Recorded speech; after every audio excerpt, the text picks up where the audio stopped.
Assalamualaikum warahmatullahi wabarakatuh. Perkenalkan, nama saya Humaira Kusnandar. Saya berasal dari kelas 10D. Di sini saya akan menjelaskan atau menceritakan kisahnya Umar bin Khattab, yaitu mulai dari biografi Umar bin Khattab pertama kali masuk Islam, kebijakan dan nilai positif, lalu diangkatnya Umar bin Khattab menjadi khalifah, dan yang terakhir akhir dari hidup Umar bin Khattab. Jadi langsung aja kita ke penjelasannya. Jadi yang pertama itu ada biografi dari Umar bin Khattab. Umar bin Khattab itu adalah salah satu sahabat Nabi Muhammad SAW yang sangat terkenal dalam sejarah Islam. Beliau adalah khalifah kedua dalam Khulafaur Rasyidin yang memimpin umat Islam setelah Abu Bakar As-Siddiq. Umar dikenal karena keadilan, ketegasan, dan keberaniannya. Umar bin Khattab lahir di Makkah pada tahun 584 Masehi. Umar berasal dari Bani Adi, salah satu suku Quraisy. Awalnya pada tahun 610, Nabi Muhammad mulai mengkhotbahkan pesan Islam. Namun, seperti banyak orang lain di Makkah, Umar menentang Islam dan bahkan merencanakan akan membunuh Muhammad. Dia memutuskan untuk mempertahankan agama politeistik tradisional Arab. Dia bersikeras dan kejam dalam menentang Muhammad dan sangat menonjol dalam menganiaya umat Islam. Baik, kita akan masuk materi yang kedua, yaitu bagaimana kisah Khalifah Umar bin Khattab masuk Islam. Jadi, suatu hari Umar bin Khattab pergi dengan maksud untuk membunuh Nabi Muhammad SAW. Namun, di tengah jalan ia bertemu dengan Nu'aim bin Abdullah yang menasihatinya untuk membatalkan niatnya tersebut. Nu'aiman juga mengajaknya untuk menemui saudari perempuannya, yaitu Fatimah binti Khattab, dan iparnya Sa'id bin Zaid bin Am yang telah masuk Islam.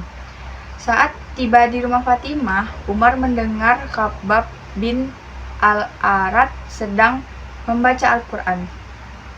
Bacaan tersebut menyebabkan hatinya luluh dan ia memutuskan untuk bertemu dengan Nabi Muhammad SAW untuk mengucapkan masuk Islam, untuk bersyahadat.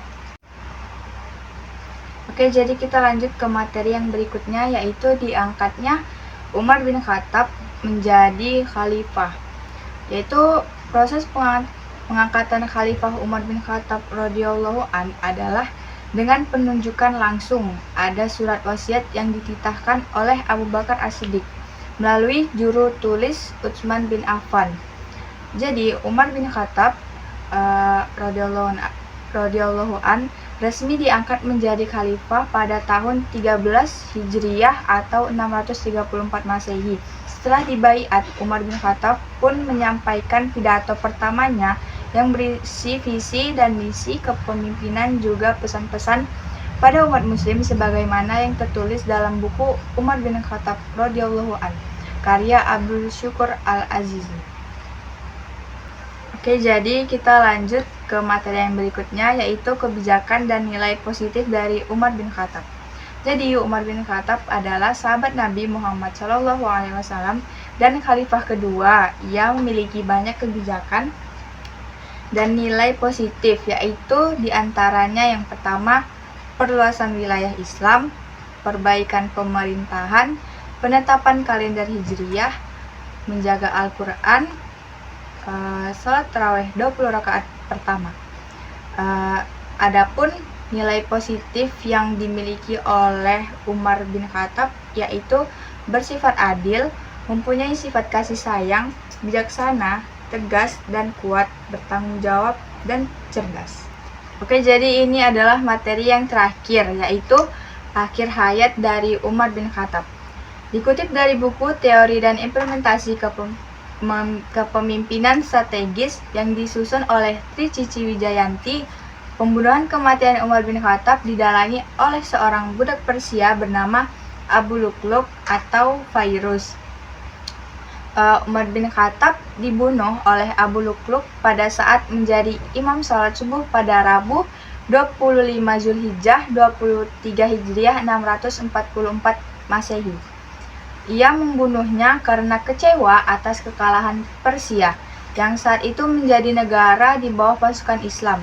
Beliau ditikam menggunakan pisau sebanyak 6 kali sehingga mengakibatkan luka yang sangat parah. Baiklah, segitu saja cerita atau penjelasan singkat dari kisah Umar bin Khattab. Saya mohon maaf apabila ada kesalahan kata yang disengaja maupun tidak disengaja, karena kesempurnaan hanya milik Allah.